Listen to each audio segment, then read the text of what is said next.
1857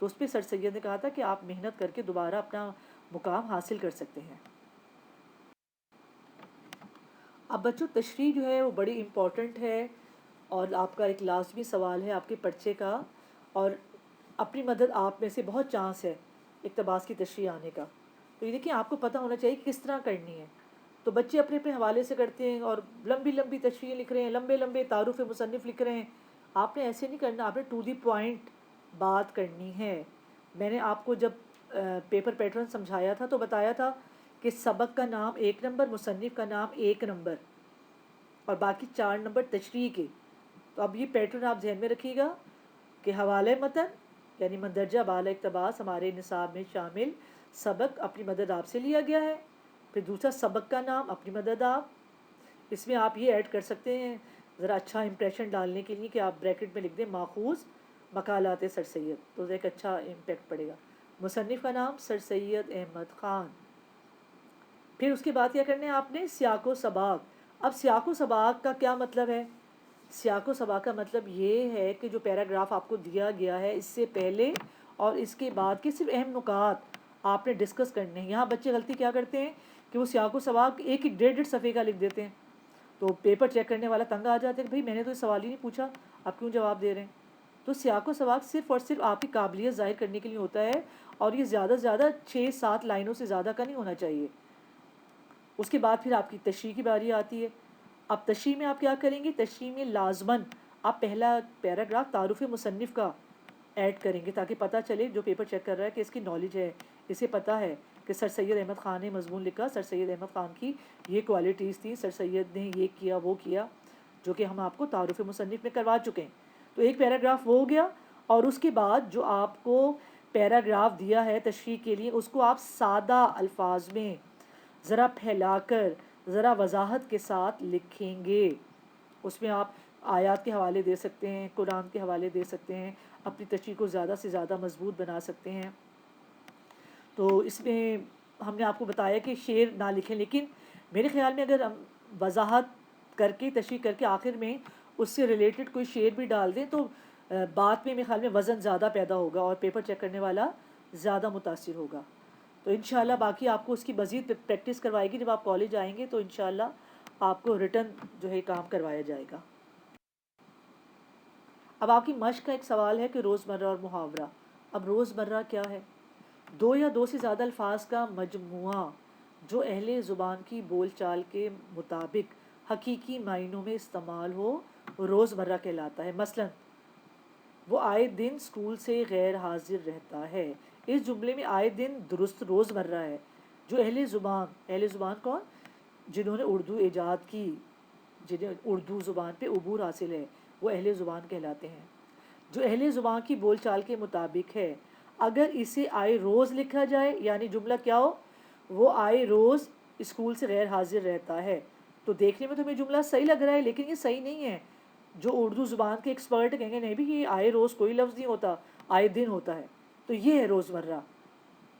تو یہ اہل زبان کی بول چال کے مطابق نہیں، اس لیے یہ روزمرہ غلط ہے، اگرچہ اس طرح لکھنے سے معنی میں کوئی فرق نہیں پڑتا، لیکن سوال کیا ہے کہ اہل زبان اس کو نہیں مانیں گے، وہ کہیں گے نہیں بھی آئے دن صحیح لفظ ہے، آئے روز صحیح لفظ نہیں ہے۔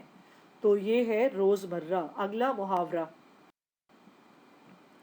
محاورہ کیا ہے؟ یہ عربی زبان کا لفظ ہے جس کا صحیح تلفظ ہے محاورہ، جس کے معنی ہے بات چیت، گفتگو۔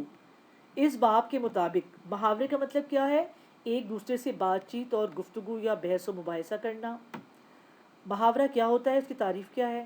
2 یا 2 سے زیادہ الفاظ کا مجموعہ جو اہل زبان کی بول چال کے مطابق مجازی یا غیر حقیقی معنوں میں استعمال ہو، یعنی جو وہ لفظ ہے اصل اس کے معنی وہ نہ ہو، اس کے معنی کوئی اور ہو، مجازی معنی ہو۔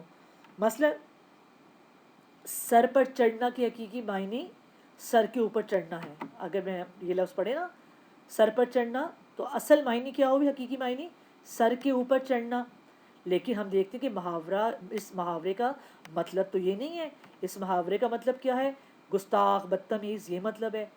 تو کیوں یہ مطلب کیوں ہے؟ کیونکہ یہ مجازی معنوں میں استعمال ہوا ہے، یہ غیر حقیقی معنوں میں استعمال ہوا ہے۔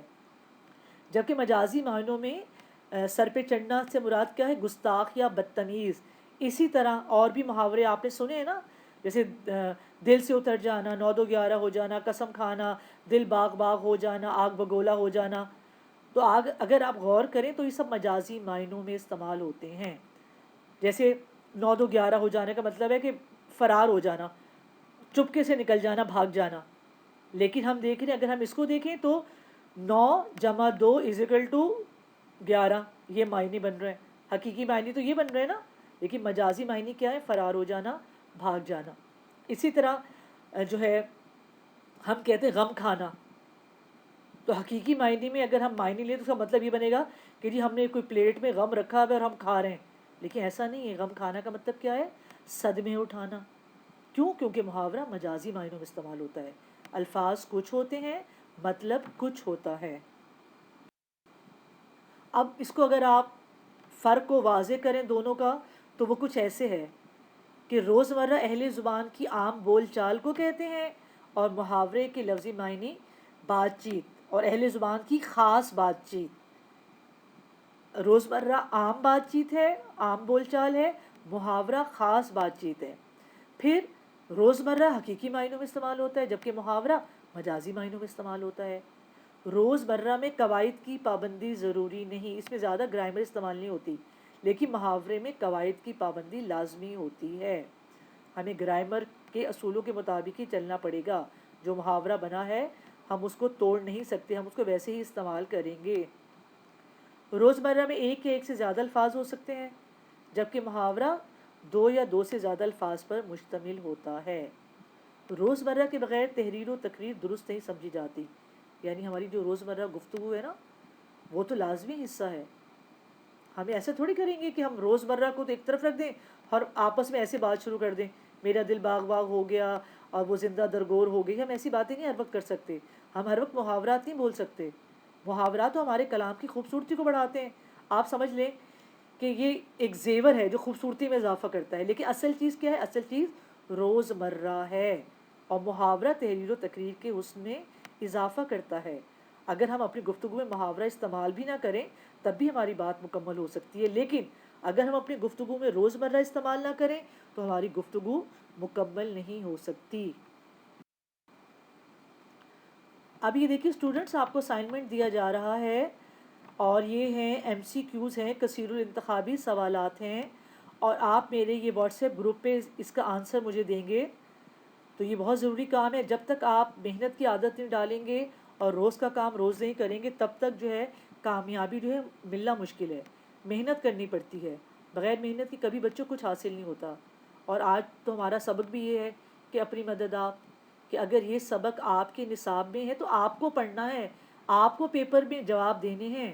آپ کی جگہ کوئی آپ کا دوست یا آپ کے پیرنٹس یا میں، ہم تو آپ کا پیپر حل نہیں کر سکتے نا. تو اپنی مدد، آپ کا جذبہ آپ کو زندگی کے ہر میدان میں اپنانا ہے.